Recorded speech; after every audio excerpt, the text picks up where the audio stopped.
Today GK में आपका स्वागत है। सबसे पहले अभ्यास प्रश्न देखते हैं। हाल ही में कर्नाटक के किस शहर में रेल संग्रहालय का उद्घाटन किया गया? हुबली, बेंगलुरु, मैसूर या फिर मंगलौर? सही जवाब है इसका हुबली। रेल मंत्रालय ने वीडियो कॉन्फ्रेंसिंग के माध्यम से कर्नाटक के हुबली में एक रेल संग्रहालय का उद्घाटन किया है। यह उत्तरी कर्नाटक में अपनी तरह का पहला संग्रहालय है। संग्रहालय का मुख्य उद्देश्य रेलवे की विभिन्न शाखाओं की विरासत को संरक्षित और चित्रित करना है। संग्रहालय में कलाकृतियों को 3 खंडों मालप्रभा, घाटप्रभा और आउटडोर सेक्शंस में व्यवस्थित किया गया है। संग्रहालय के प्रवेश द्वार पर एक भव्य मेहराब है जो एक बीते युग का स्वागत करता है। तो इस तरह इस प्रश्न का सही जवाब है ऑप्शन ए, हुबली। हमारे वीडियो अंग्रेजी में देखने के लिए फॉलो करें हमारा ही दूसरा यूट्यूब चैनल दृष्टि IAS इंग्लिश। आज के सेशन का पहला सवाल है, IC इम्पैक्ट्स ने 2020 वार्षिक अनुसंधान सम्मेलन की वर्चुअल रूप से मेजबानी की है। यह किन 2 देशों की संयुक्त पहल है? Bharat Japan, Bharat Canada, Bharat Indonesia या फिर भारत चीन? सही जवाब है इसका ऑप्शन बी, भारत कनाडा। हाल ही में भारत कनाडा IC इम्पैक्ट्स वार्षिक अनुसंधान सम्मेलन 2020 का आयोजन किया गया था। इस सम्मेलन का आयोजन Bharat Canada centre for innovative multidisciplinary partnership to accelerate community transformation and sustainability यानी IC इम्पैक्ट्स द्वारा किया जाता है। यह सम्मेलन अंतर्राष्ट्रीय कनेक्शन को मजबूत करके सरकार और संस्थानों के बीच सहयोग को बढ़ावा देने में प्रयासरत है। सहयोग के प्रमुख क्षेत्र हरित भवन यानी ग्रीन बिल्डिंग और स्मार्ट सिटी हैं। तो इस तरह इस प्रश्न का सही जवाब है ऑप्शन बी, भारत कनाडा। अगला सवाल है, हाल ही में माउंट सिनाबुंग ज्वालामुखी में विस्फोट हुआ है। यह किस देश में स्थित है? इंडोनेशिया, मलेशिया, ऑस्ट्रेलिया या फिर जापान? सही जवाब है इसका ऑप्शन ए, इंडोनेशिया।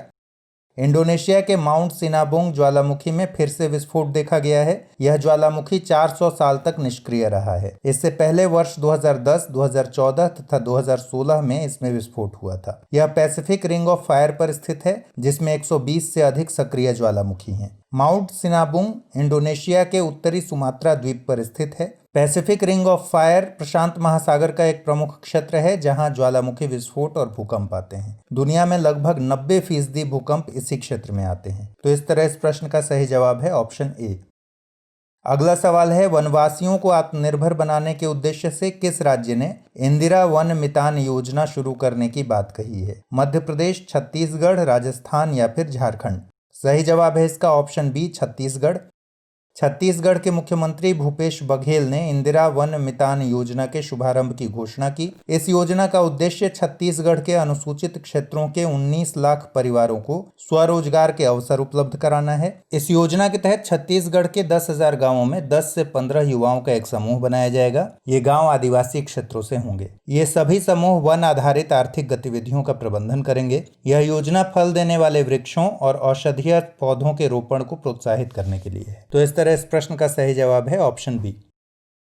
अगला सवाल है, निम्नलिखित में से किस ई-कॉमर्स कंपनी द्वारा नई और अपकमिंग फर्म्स की सहायता के लिए ई-कॉमर्स का पहला स्टार्टअप एक्सेलरेटर प्रोग्राम लॉन्च किया जा रहा है? स्नैपडील, अमेजन, फ्लिपकार्ट या फिर अलीबाबा? सही जवाब है फ्लिपकार्ट। नई और अपकमिंग फर्मों की सहायता के लिए फ्लिपकार्ट द्वारा पहला startup accelerator programme Flipkart Leap launch किया जा रहा है। इस प्रोग्राम का मुख्य उद्देश्य भारत के बढ़ते उद्यमशीलता, पारिस्थितिकी तंत्र में योगदान और स्टार्टअप इंडिया को बढ़ावा देना है। Flipkart Leap business to consumer और बिजनेस टू बिजनेस स्टार्टअप की पहचान करेगा। यह वेंचर $25,000 का इक्विटी फ्री अनुदान प्रदान करेगा। तो इस तरह इस प्रश्न का सही जवाब है ऑप्शन सी। अगला सवाल है, हाल ही में BCCI को भारत सरकार ने किस देश में इंडियन प्रीमियर लीग यानी IPL आयोजित करने की मंजूरी दी है? अमेरिका, रूस, दक्षिण अफ्रीका या फिर संयुक्त अरब अमीरात? सही जवाब है इसका ऑप्शन डी, संयुक्त अरब अमीरात। BCCI को संयुक्त अरब अमीरात में इंडियन प्रीमियर लीग यानी IPL आयोजित करने के लिए भारत सरकार की मंजूरी मिल गई है। IPL गवर्निंग काउंसिल के अध्यक्ष ब्रिजेश पटेल ने इस बात की पुष्टि की है। BCCI बायो सिक्योरिटी अरेंजमेंट्स बनाने के लिए IPL फ्रेंचाइजी के साथ मिलकर काम करेगा। यह मंजूरी 19 सितंबर से 10 नवंबर तक UAE में होने वाले 2020 के IPL के लिए दी गई है। तो इस तरह इस प्रश्न का सही जवाब है ऑप्शन डी।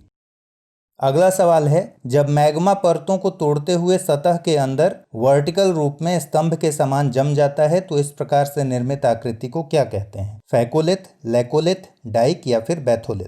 सही जवाब है इसका ऑप्शन सी, डाइक। मैग्मा जब परतों को तोड़ते हुए सतह के अंदर ऊर्ध्वाधर रूप में स्तंभ के समान जम जाता है तो इस प्रकार से निर्मित आकृति को डाइक कहते हैं। डाइक की लंबाई कुछ मीटर से लेकर कई किलोमीटर तक तथा मोटाई कुछ सेंटीमीटर से लेकर कई मीटर तक होती है। ऐसे में जब अत्यधिक लंबी और मोटी डाइक के आसपास की चट्टानों का अपरदन होता है तो ऐसी स्थिति में डाइक एक दीवार की तरह दिखाई देती है। तो इस तरह इस प्रश्न का सही जवाब है ऑप्शन सी। अगला सवाल है, निम्नलिखित में से कौन सा जलप्रपात विश्व का सबसे ऊंचा जलप्रपात है? नियाग्रा जलप्रपात, एंजल, विक्टोरिया या फिर धुआंधार जलप्रपात? सही जवाब है इसका ऑप्शन बी, एंजल जलप्रपात।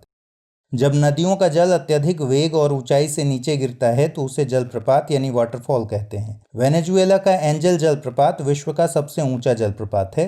नियाग्रा जलप्रपात अमेरिका के न्यूयॉर्क और कनाडा के ओंटारियो प्रांतों के बीच अंतर्राष्ट्रीय सीमा पर बहने वाली नियाग्रा नदी पर स्थित है। विक्टोरिया जलप्रपात जिम्बाब्वे और जाम्बिया की सीमा पर जाम्बेजी नदी पर स्थित है। धुआंधार जलप्रपात का संबंध मध्य प्रदेश में नर्मदा नदी से है। तो इस तरह इस प्रश्न का सही जवाब है ऑप्शन बी। अगला सवाल है, निम्नलिखित में से कौन सी चट्टान में जीवाश्म नहीं पाए जाते हैं? ग्रेनाइट, शेल, चूना पत्थर या फिर हेलाइट? सही जवाब है इसका ऑप्शन ए, ग्रेनाइट। ग्रेनाइट आग्नेय चट्टान का एक प्रकार है, इसलिए इसमें जीवाश्म नहीं पाए जाते हैं। आग्नेय चट्टानों का निर्माण ज्वालामुखी से निकलने वाले मैग्मा या लावा से होता है, इसलिए ये चट्टानें कठोर और परत रहित होती हैं और इनमें जीवाश्म नहीं मिलते। शेल, चूना पत्थर और हेलाइट अवसादी चट्टान के उदाहरण हैं। अवसादी चट्टानें परतों के रूप में पाई जाती हैं और इन परतों के बीच अत्यधिक मात्रा में जीवाश्म पाए जाते हैं। तो इस तरह इस प्रश्न का जवाब हुआ ऑप्शन ए। अगला सवाल है, निम्नलिखित कथनों पर विचार कीजिए। चेरनोज़म मृदा में एल्यूमिनियम और आयरन के ऑक्साइड की अधिकता होती है, इसलिए इस मृदा का रंग लाल होता है। लैटेराइट मृदा में ह्यूमस की मात्रा अधिक पाई जाती है, इसलिए इसे ब्लैक अर्थ सॉइल भी कहते हैं। उपरोक्त में से कौन सा या से कथन सही है या है? केवल एक, केवल दो, एक और दो दोनों, न तो एक और नहीं दो? सही जवाब है इसका ऑप्शन डी, न तो एक और नहीं दो। लैटेराइट मृदा में एल्यूमिनियम और आयरन के ऑक्साइड की अधिकता होती है, इसलिए इस मृदा का रंग लाल होता है। लैटेराइट मृदा में बॉक्साइट, लिमोनाइट और मैग्नेटाइट इत्यादि खनिज पाए जाते हैं और यह मृदा कृषि के लिए अपेक्षाकृत उपयुक्त नहीं होती। चेरनोज़म मृदा में ह्यूमस की मात्रा अधिक पाई जाती है, इसलिए इसे ब्लैक अर्थ सॉइल भी कहते हैं। चेरनोज़म मृदा अत्यधिक उपजाऊ होने के साथ साथ भुरभुरी होती है, जो भारत में रेगुर या काली कपास मृदा कहलाती है। तो इस तरह इस प्रश्न का सही जवाब है ऑप्शन डी। अगला सवाल है, कोरियोलिस बल के संबंध में निम्नलिखित कथनों पर विचार कीजिए। यह एक आभासी बल है जो पृथ्वी के घूर्णन से उत्पन्न होता है। कोरियोलिस बल से पवनों की उत्पत्ति होती है और यह पवनों की दिशा को प्रभावित नहीं करता। उपरोक्त में से कौन सा या से कथन सही है या है? केवल एक, केवल दो, एक और दो दोनों, न तो एक और नहीं दो? सही जवाब है इसका ऑप्शन ए, केवल एक। कोरियोलिस बल एक आभासी बल है जो पृथ्वी के घूर्णन से उत्पन्न होता है। कोरियोलिस बल पवनों की उत्पत्ति में कोई योगदान नहीं देता, यह केवल पवनों की दिशा को प्रभावित करता है। यदि पृथ्वी घूर्णन करना बंद कर दे तो कोरियोलिस बल भी खत्म हो जाएगा। कोरियोलिस बल विषुवत रेखा पर शून्य होता है, जिस कारण विषुवत वृत्त के नजदीक उष्णकटिबंधीय चक्रवात नहीं बनते। तो इस तरह इस प्रश्न का सही जवाब है ऑप्शन ए। आइए अब अभ्यास प्रश्न देखते हैं। वर्ल्ड एलिफेंट डे कब मनाया जाता है? 9 अगस्त, 10 अगस्त, 11 अगस्त या फिर 12 अगस्त? तो इस सवाल का जवाब आप कमेंट बॉक्स में दीजिए। इस सवाल के जवाब के साथ और नए सवालों के साथ हम अगले एपिसोड में फिर मिलेंगे। तब तक के लिए ख्याल रखिए। Good bye.